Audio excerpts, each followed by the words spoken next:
All right, so chapter 9 is our next chapter, and it's all about organic chemistry. I'm actually an organic chemist. This is what I studied in graduate school, and organic chemistry is pretty cool. But let's define what it is. What does it mean when I call something organic? Does anybody know?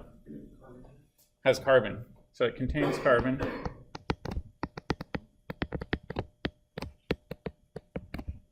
And the joke I always like to tell is when you go into the grocery store and you see the big stack of organic produce, you should ask them where they keep their inorganic produce. Is there a pile of rocks somewhere? Nobody's laughing. All right. So organic doesn't always refer to the organic food around us. Organic could be anything containing carbon. That could be plants, animals, even poisons. So not all organic things are good for you. Obviously, snake venom isn't good for you, and that's organic. Same thing with inorganic compounds. Inorganic compounds are things like metals, things that contain transition metals. Some of those are actually essential elements that you need in your diet, or else you'll get rather sick. So things like iron you need for your blood. All right, the big thing that's important with organic chemistry is it's the chemistry of life.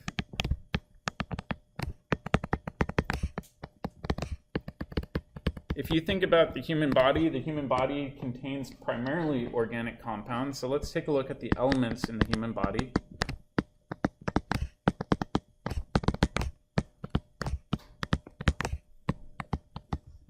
Does anybody know the most abundant element in the human body? Water. So that's the most abundant compound, absolutely. So oxygen in this case. We are full of about 65% oxygen. I once heard human beings described as big bags of water, and I think that's pretty accurate. The next is hydrogen. Again, mostly coming from water. That's about 9.5% of our body. And then carbon is the backbone of our amino acids, our proteins, our fats. Just about everything else has carbon in it. That's not water. And that's about 18.5%. So we're made up of a lot of carbon. And then we've got nitrogen. It's about 3.2%. And then really there's not much else in your body besides these major elements. You do have trace sulfur, you have trace iron, you have things like that though. Yep. So when you're talking about abundance, you're talking about mass or the chemical? Mass. So if you look at the weight of your body, you'd be about 65% weight by oxygen, and that's primarily due to water. Yep. Does the form of carbon matter for organics? I mean, as an example, diamonds considered is carbon, but does...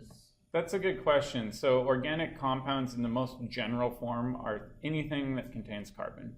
Carbon does have different allotropes, and that's, I think, what you're describing. So for example, pure carbon can be either graphite, like graphite in your pencil. It can be diamond, like you see on wedding rings. It can be graphene, which you've maybe heard about in the news. That's one big sheet of carbon atoms. You can have carbon nanotubes that are these big cylindrical carbon-containing things. You can have fullerenes, which are basically like soccer balls made of carbon atoms. There's a bunch of different allotropes of carbon that are really interesting. They're all considered organic, though. Oh. Yeah. Yep. All right, so organic chemistry is fascinating. It plays a huge role in biology. However, it also plays a big role in our natural world, too, specifically with hydrocarbons. So let's jump into that. These are the most basic organic molecules. So classification of hydrocarbons.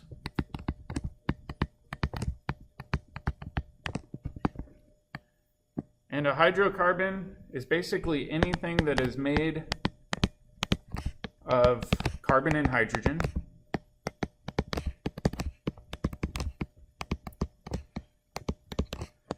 And this could be something as simple as natural gas that you use to heat your home, going all the way up to long polymers like polyethylene. That's the stuff in most soda bottles. These are all considered hydrocarbons. And the first one that we'll talk about are hydrocarbons called alkanes. Sorry, this should be an A. Looks a little sloppy. So it's A-N-E. and it's important you really pay attention to suffixes with organic molecules. An alkane is a hydrocarbon containing only single bonds.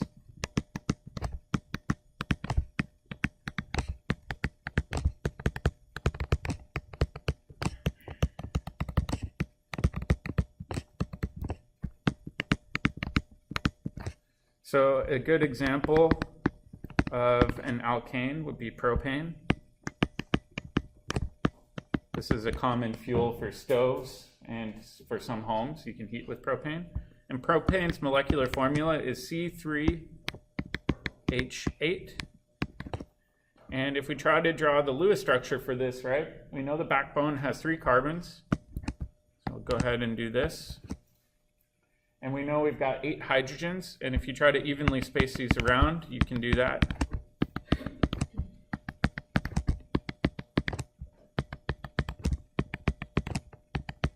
So now we've got 8 hydrogens evenly spaced around. Each of these hydrogens has a valence of 1. So we can go ahead and do that. And what's the valence for carbon again? 4.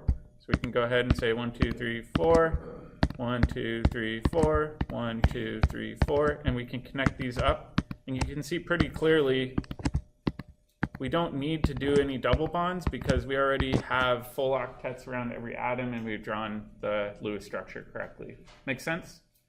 So alkanes are any hydrocarbon that only have those single bonds. They don't call them alkanes if they have double bonds. The next one is called an alkene. This time we've got an ENE suffix. And this is a hydrocarbon with a carbon-carbon double bond.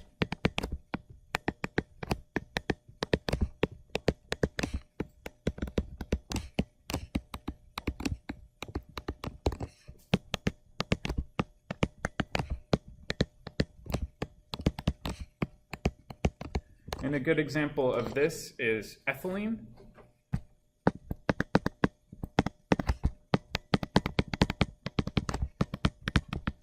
And ethylene is C2H4. And if we go ahead and draw the Lewis structure, you'll see that you have to include a double bond. And the Lewis structure will have a double bond between 2 carbons, and then the remaining 4 hydrogens will be staggered evenly around it. This is the only way to draw the Lewis structure where you have a full octet around each of those carbon atoms. Does anybody know where you find ethylene? Kind of a trivia question. How many of you ever run into the problem of having unripe fruit at home, like bananas and apples and things like that, pears? What you can do with those, and you may have heard this, is put them in a bag, seal it up, and they ripen faster. Does anybody know why?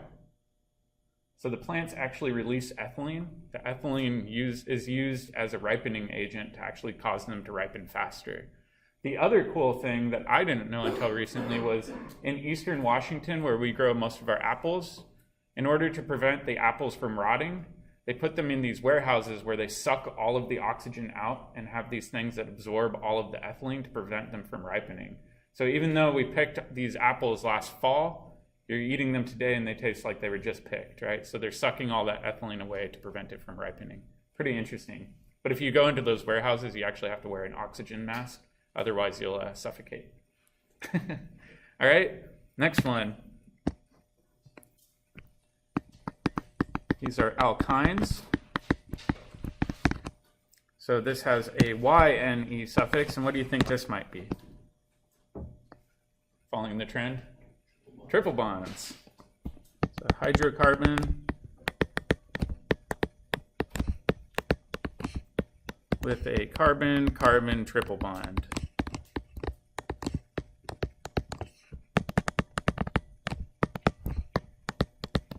Okay, so a common example of this that I've talked about a few times before is with welding. You use acetylene. And that's C2H2. Specifically with welding, you have 2 tanks, right? One's oxygen, one's acetylene, so it's oxyacetylene for welding. And if you draw the Lewis structure for this, you've got 2 carbons that have a triple bond, and you've got hydrogens off of each end. So these, like I said, are often used in welding. All right. In biology, too, you may hear different terms thrown around, so I did want to clarify some of the terminology. And this is unsaturated versus saturated.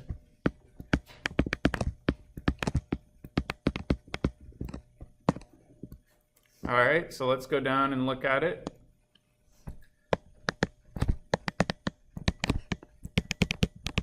Saturated, the simplest definition, means it's full of hydrogens.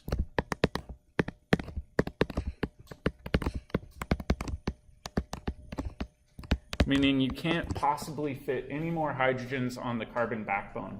Do you think this would be an alkane, an alkene, or an alkyne? Alkane, exactly. You can't fit any more hydrogens on alkanes without violating the octet rule. So this would be for alkanes. You can't add more hydrogens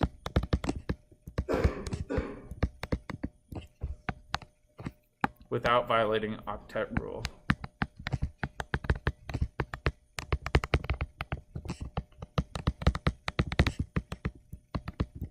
All right, unsaturated is the opposite. It is not full of hydrogens.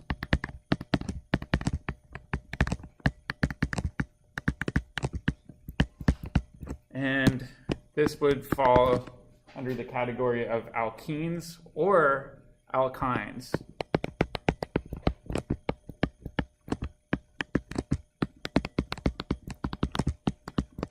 You're probably familiar with this term being used with fats, right? So if you think about a saturated fat doesn't contain any carbon-carbon double bonds. It only has carbon-carbon single bonds. Unsaturated fats, on the other hand, often contain double bonds in them. If you think about these, who remembers if a saturated fat is a solid or a liquid?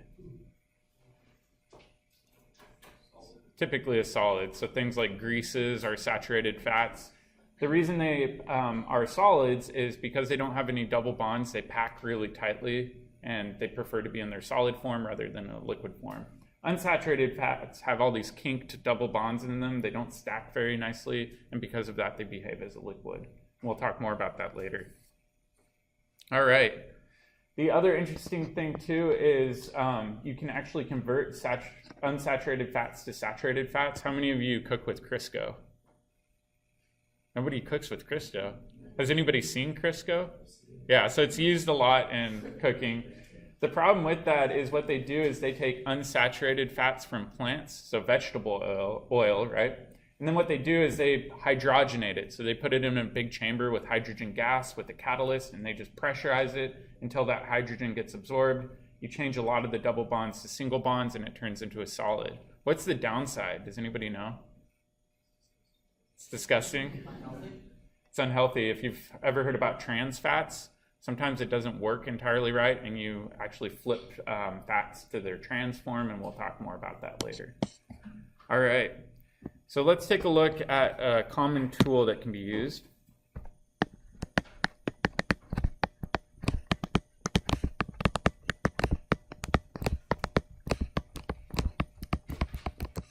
I'll show you a cool molecular formula check. So let's say you have a molecular formula CN, H, and then for the hydrogens, it's 2N plus 2. If this is the case, then what you have is a saturated hydrocarbon. So N could be any integer.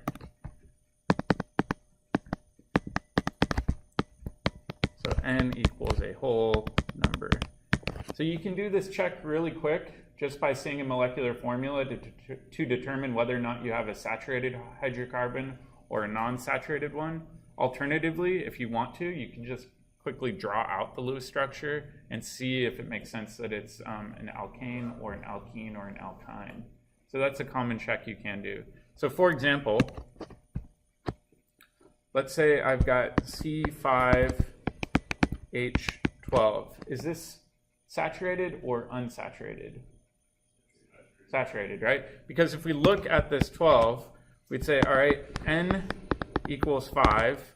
And then if we plug it in, 2N plus 2 is going to be equal to 2 times 5 plus 2, which equals 12.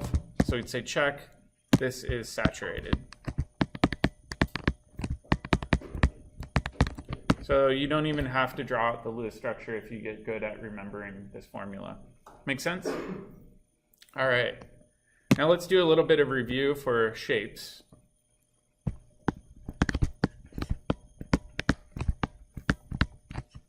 And if you remember back to Vesper theory, we talked about this, where with a simple alkane, in this case I'm going to draw ethane. I said that you could draw things using wedges and dashes. What does the wedge mean again? Towards you. Towards you, and the dash means pointed away, so this is kind of my three-dimensional drawing. So wedge towards me, dash pointed away like that. So this will be an alkane, only has single bonds in it. Now, if we think about it, what's the geometry for this carbon? Either carbon, for that matter. Is it going to be linear, bent, trigonal, planar? How do we describe it? Tetrahedral.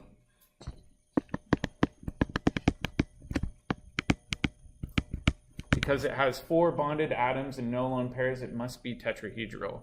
The other thing to remember with tetrahedral atoms is the angle is approximately 109.5, and it's three-dimensional, which is why I had those dashes and wedges to give it some sort of perspective to show those angles a bit better. Does that make sense? All right, with alkenes, it's a little bit different. I'll do ethylene this time.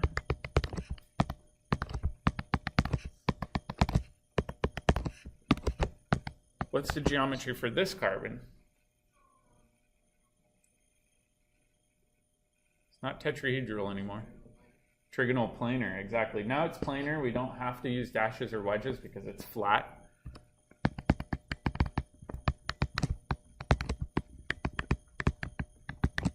And the bond angle here, because it's flat, what do you think it's going to be if it's evenly spaced around? So 360 divided by 3 must be 120. So 120 is the ideal angle for alkenes. And then last but not least, we've got alkynes. And with alkynes, you've got a carbon-carbon triple bond. Hydrogens off of each side. What's the geometry for this one? This is easy. What is that? Linear, right? It's just straight. And that means the bond angle in this case is going to be about 180 degrees. So depending on the hydrocarbon you have very different bond angles, very different molecular shapes, and so on. Does that make sense? All right. So now we've got to go on into naming. We did naming already once before, but the naming for organic compounds gets a little bit more complicated. And the other word for naming in chemistry is nomenclature, so sometimes we use that interchangeably. And in order to do this, we have to come up with some naming prefixes. And I like to make a list of number of carbons. And then the prefix over here. And we'll just go down to 10.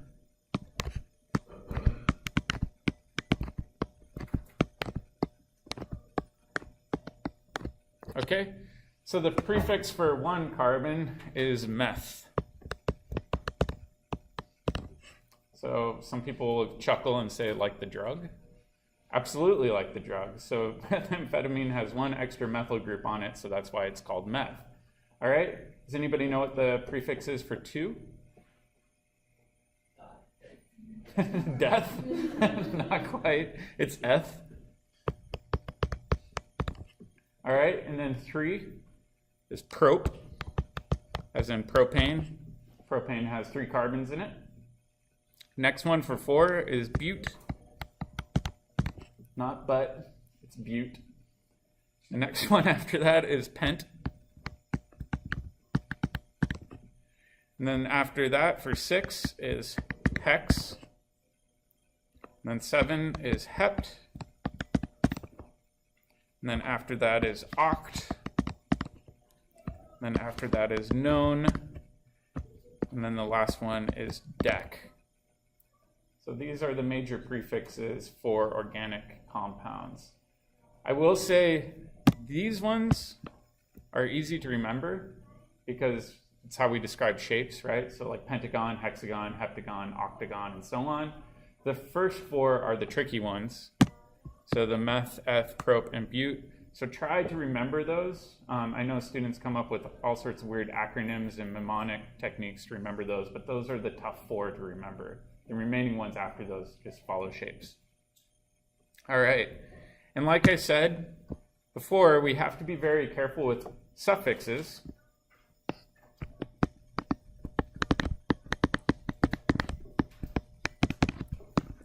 Depending on what type of hydrocarbon we're talking about. And we said with alkanes, you always have an ane suffix. Alkenes, you have an ene suffix. And alkynes, with the yne, you have a yne suffix. So pretty easy to remember those. Just remember to always double check your suffix to account for any double or triple bonds. So let's try an example and see this in context. Let's say I've got this compound.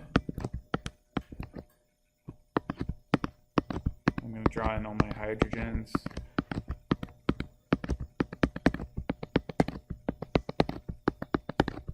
We have to figure out how to name this.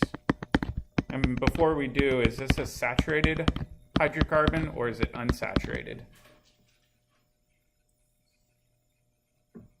Looks saturated to me. I can't possibly fit any more hydrogens in there. So this would be saturated. If we count the number of carbons in there, we've got 5. So the prefix would be pent. And then the suffix, in this case, because it's an alkane, would be ane. So this would be pentane. Make sense? How many of you have ever looked at the gas stations when you fill up and you see an octane rating? What do you think octane is? It's an 8-carbon alkane, right? So something you see in your day-to-day life but have probably never thought about. So oftentimes these hydrocarbons are found in gasoline. So just remember, when you are looking at a name for a hydrocarbon, the first prefix is the number of carbons.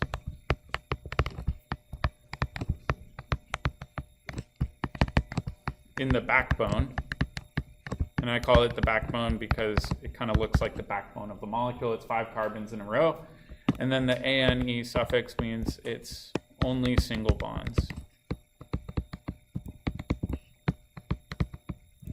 Make sense? All right. There is another way to draw this too that you may see in other chemistry classes or science classes, so I wanted to show that. And what this is called is bond line notation.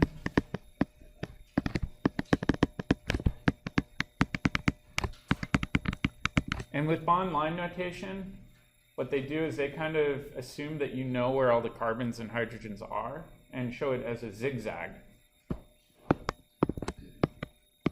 So for example, this would be the bond line notation for pentane, and I'll kind of describe what's going on here.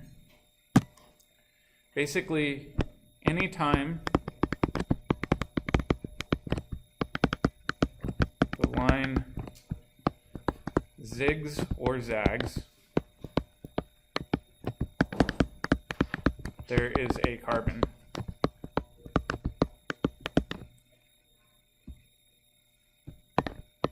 The end of a line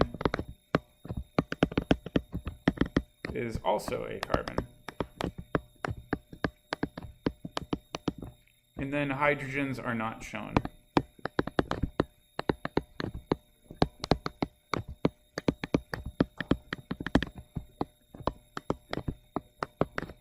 So for example, with this zigzag, I've got an end of a line here and an end of a line here, so that's 2 carbons, and then every zig and zag would be another carbon, so it'd be 2, 3, 4, and 5 for that pentane. So you may see this occasionally, and I like to explain it just in case you have another instructor that prefers to show it this way. Make sense? All right. I'm personally just going to stick with this top notation, but like I said, I wanted to show it that way too. All right, let's try another one.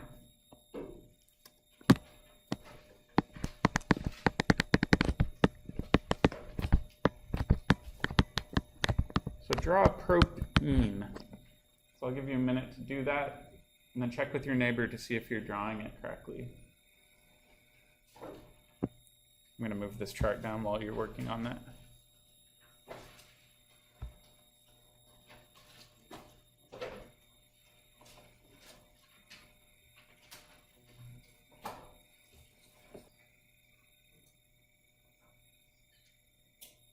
Give me a thumbs up if you think you got it too.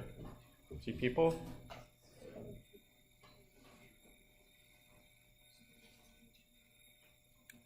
All right, so let's work through this. First thing I always do is I look at my prefix. What does prop mean? 3 or 4? 3. So it's 3 carbons. And then the ene suffix, what does that mean again? So it has a double bond. So for example, if we look at this, we could say, all right, there's got to be 3 carbons, so I'm just going to stagger them around. There must be a double bond between one of them. The remaining bonds are single bonds. And then we fill in the remainder with hydrogens. Yep. It's not double bond, double bond. No, it's usually implied that there's only one double bond in there unless otherwise stated, and we haven't really gotten into that. So for right now, assume if you see an ene suffix or a yne suffix, that there's only one double bond or one triple bond. If you have 2 double bonds, they're actually called dienes, meaning di for 2, and we haven't gotten into naming that. We won't in this class. So now what we need to do is fill in the remaining hydrogens. And carbon really likes to have 4 bonds. So for example, this one needs 3 more, so we'd tack on 3 more hydrogens. And then over here, this needs 2 more. Oops, sorry, 1 more. Holy cow. Now it's got 4. And then this one only needs 2 more as well. Okay, so just to review, let's compare the geometry of the carbon with the green arrow versus the carbon with the orange arrow. So is the green arrow, what shape is that for that carbon? Be tetrahedral, absolutely. It's got 4 bonded atoms. And then over here, even though we don't have the angles drawn correctly, what shape should that carbon be in orange? Yeah, trigonal planar.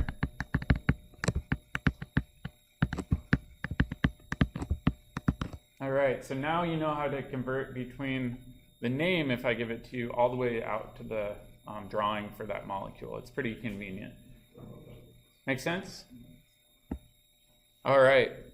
There's a whole bunch of different hydrocarbons you might see in your day-to-day life. I just briefly wanted to go through some of these. So methane and ethane are primarily found in natural gas. So when they do fracking or just natural gas drilling in general, that's primarily what they're pulling out. That's used as a fuel for a lot of homes. Ethane is also used to make a lot of plastics as well. Propane and butane are typically used as a fuel source, as a liquid fuel. So propane you're familiar with for your barbecue. Butane is what you see in the lighters. So old cigarette lighters have butane in there. Pentane, hexane, heptane, going all the way up to dodecane, those are all found in gasoline. Gasoline is actually a mixture of a whole bunch of hydrocarbons. So they just mix it all together after they refine oil, and then you put it in your car. When you get into the longer hydrocarbons like tetradecane and hexadecane, those are primarily found in diesel trucks or cars. Diesel cars have different engine types and are able to do combustion with those longer hydrocarbons. When you get into the really, really, really long ones, they stop behaving like a liquid and actually turn into a solid because they're so heavy. And those are the things that are primarily found in waxes. So paraffin wax is an example of that. Make sense? All right. So there's a huge number of them. The big thing to remember with hydrocarbons is if you look at their melting point and boiling point, the melting point and boiling point goes up a lot as you add in more and more carbons. Why do you think that is? Which intermolecular force do these have?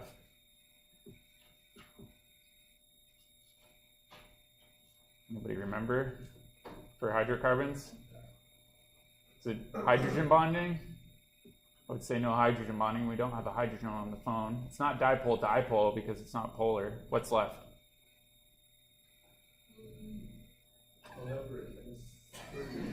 The dispersion forces.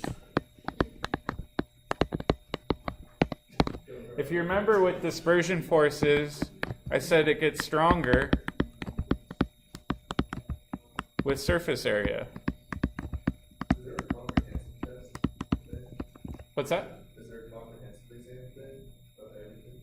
At the end of the class?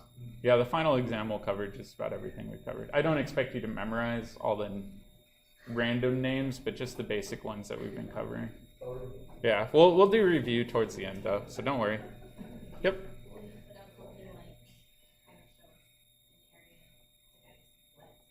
Yeah, we'll have a study guide. And then the last day, we'll just do a review. Yeah, so we have one more exam in the final. What I normally recommend students do for the final is print off all your old exams and just retake them. It's not going to be that dissimilar from your other exams. Yep. All right, so a couple more things we have to cover. First one is isomers. And isomers are kind of a curveball.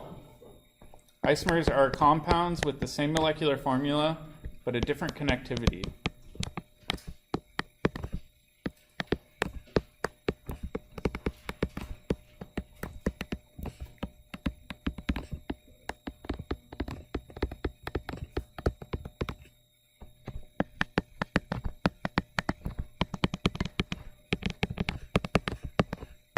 Connectivity or layout, I'll say.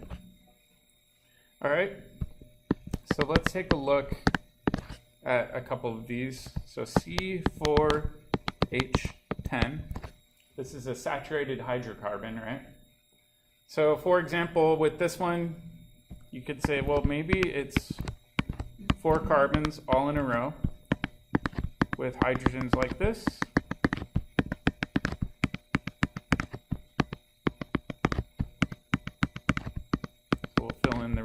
Parts with all the hydrogens. This is C4H10. Alternatively, what I could have done is instead of having all the carbons lined up, I could have had something that looks like this, right? So it's almost like a T shape of carbons. And then I could fill in the hydrogens.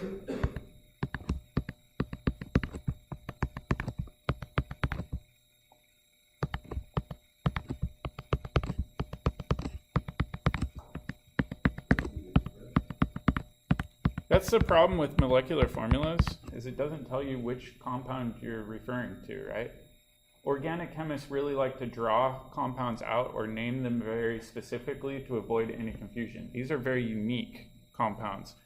And one interesting thing is if you take the boiling point of the one on the left, it's about 0 degrees Celsius. The boiling point for the compound on the right is negative 10 degrees Celsius. Why do you think there's a difference in boiling point even though they have the exact same mass? What's that?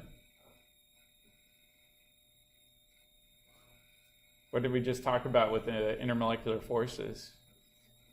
So dispersion force is related to surface area of molecules. The one on the right is pretty compact. We're jamming more atoms into a smaller surface area. Therefore, it doesn't have as much intermolecular force, and that means it will boil at a lower temperature. So these do have very different properties, and chemists like to draw them out to avoid any confusion. Does that make sense? So the big thing is they have different physical properties.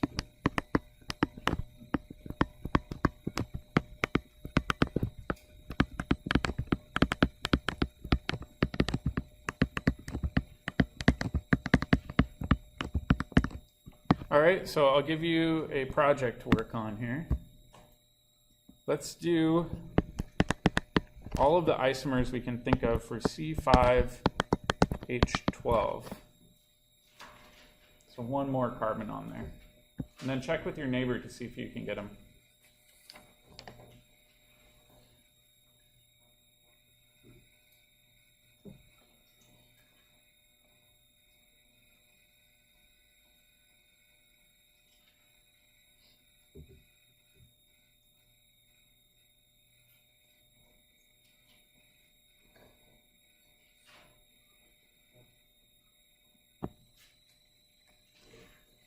So first of all, is this saturated or unsaturated?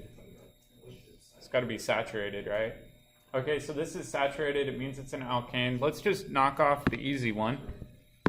So 1, 2, 3, 4, 5, right?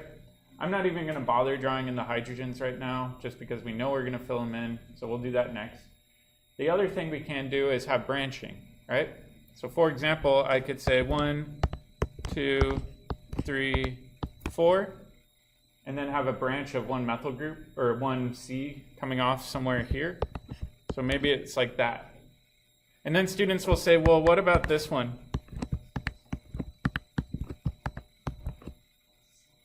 They're the same thing. If you flip it over, they're the exact same compound. So you don't need to show it twice. We'll do that one. So that would definitely be an isomer. And then the last one, maybe we've got multiple branching. So maybe we've got 3 carbons in a row, carbon here, and a carbon there. So this looks almost like a cross. These are all still 5 carbons, but different arrangement of that carbon backbone. Yep. You had 3 and then 2 branching off, like 2 of the right, like off the top, like a cross. So have 3 like this, and then have 2 more carbons on the top. Yeah, go like that, and then the other carbon to the right. like this. Go on top. Maybe next to the other top one. This one? So you like that one, and then 2 come on the right back up. So you could, it would be the same as this one though. Yeah. Like, what if there was like a box with one sticking out? One sticking out. Oh, I think I see what you're saying. Sorry. So you're saying like this? Yeah, but maybe Wouldn't that be a double bond between carbons? So if you did draw it this way, you wouldn't have the correct number of hydrogens. Yeah. Yep. So would these all have the same name? They would have different names, and we're gonna, if we have time, we'll talk about that, but I don't know if we'll have time today. So for example, with this one, we'd have hydrogens coming off of all of these positions.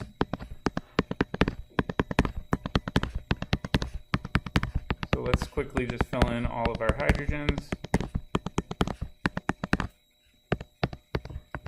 And then my next question for you is, out of all of these isomers, which do you expect to have the highest boiling point? Yeah.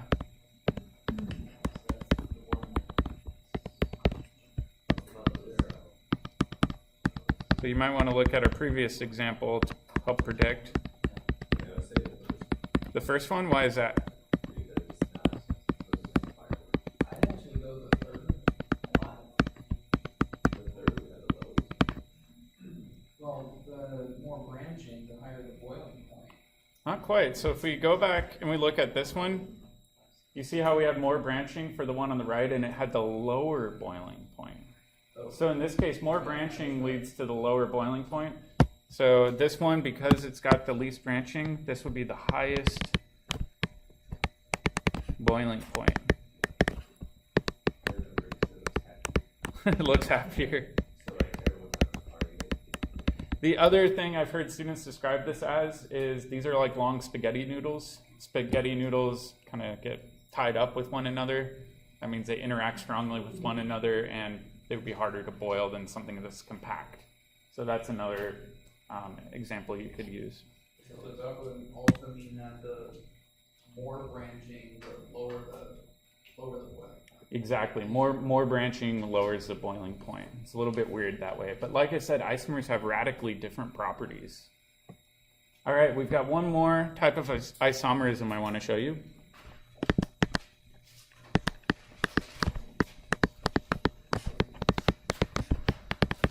These are isomers for alkenes. Let's do C4H8 with a double bond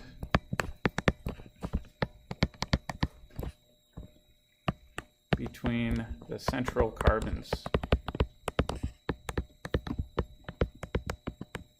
So you actually have two different ways you can show C4H8 with a double bond between the central carbons. So I'll show you one.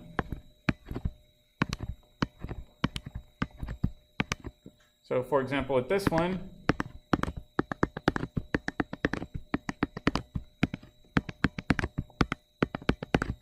could show it like this. Or you could show it almost like a C shape.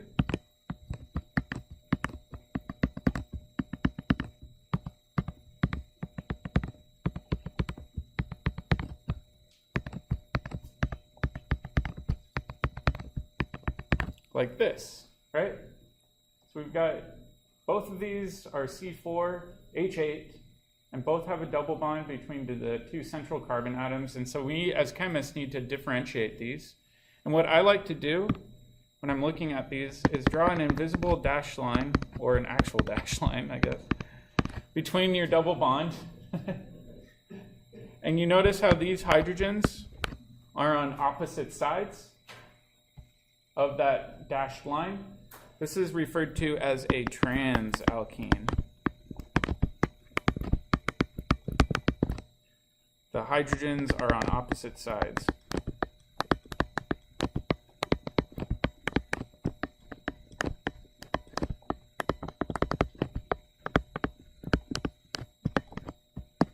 All right, versus this one over here, when you do the dashed line through the central double bond, these hydrogens are on the same side of that dashed line.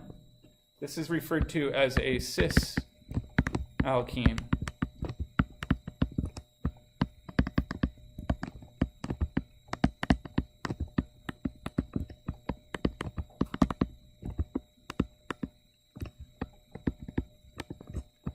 And I actually mentioned this previously with fats, right? I said that trans fats are bad for you. That means that the double bonds that are contained in trans fats have hydrogens on opposite sides. Your body really only knows how to metabolize cis fats, where you've got a double bond and both hydrogens are on the same side.